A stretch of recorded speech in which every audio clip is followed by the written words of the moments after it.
These iOS 16 features will help you be more productive in the new year. Every year, they seem to add new things out of the blue. That surprised me. And so this year, they introduced a bunch of new features, but I've noticed that these three in particular have helped me be more productive and stay on task a lot better.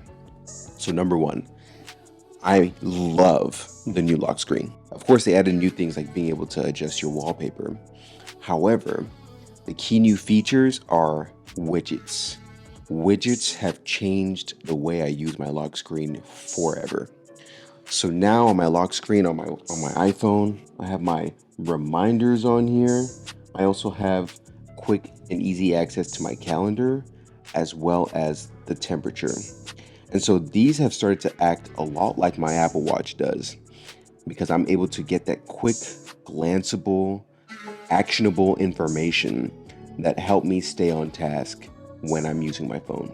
And then you add that with powerful Siri shortcuts and the ability to add some of these directly to your phone. Before you know it, you've turned your phone into a highly productive device instead of a distraction machine.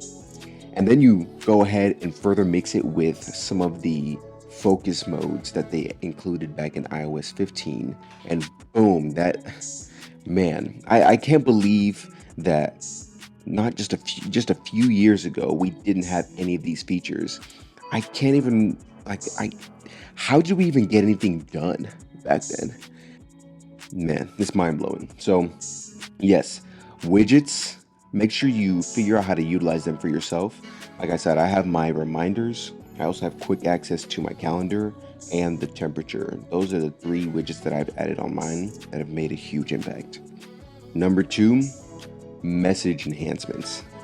All right, so of course, we've all made mistakes when typing out messages. I mean, typos seem to be just a known fact in today's society.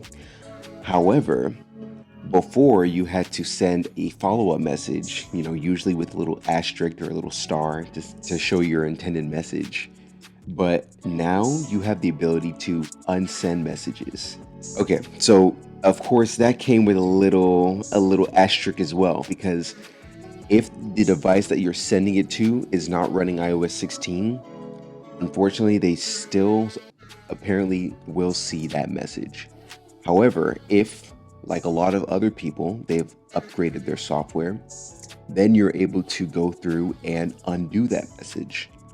I've used this several times and it's actually saved me from a lot of misunderstandings. So imagine, you're texting your client and you text them, I'm doing food. How are you? Well, now you can go back and change it and say, I'm doing well, or I'm doing good. How are you? And that just changes the way that we're able to express ourselves, which I'm a big fan of. Along with that, you're also able to schedule mail messages, so you can send emails later in that day or the next day if you choose to. And even though I haven't used that feature yet, it's something that I know that I have access to in the back of my head, which is very comforting. Tell me, have you used that, and when have you used it? I know a lot of people watching right now are, realtors. And so, when you're sending out emails, do you ever schedule those messages? I want to hear from you. I think that'd be really cool, because maybe there's a way that I can start implementing that for myself.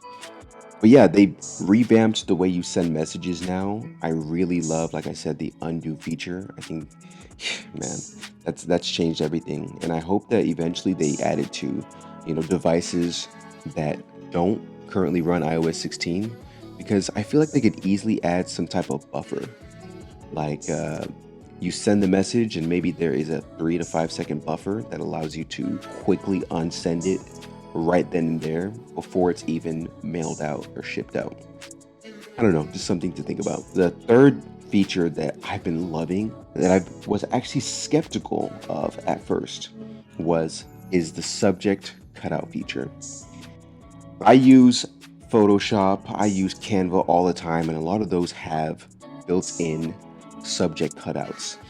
But what I've noticed is I can take that image directly from my camera roll and do that same functionality. and so can you. In fact, if you're creating a piece of content and you wanted to, put yourself in a different background, before that would mean that you'd have to go open Photoshop, open whatever, app you're using, take that extra step of cutting them out and then using that asset in whatever app you're going to continue to use. It was mind-blowing to see it in action because they've got this cool little animation that will highlight the actual subject, and it's surprisingly accurate.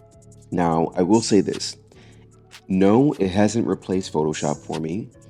No, I still need to go in most of the time and do a precise cutout.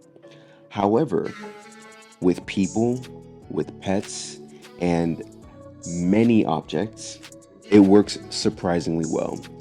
And I know I've used it several times when I'm making, stories or when I need to do like a quick cutout of myself.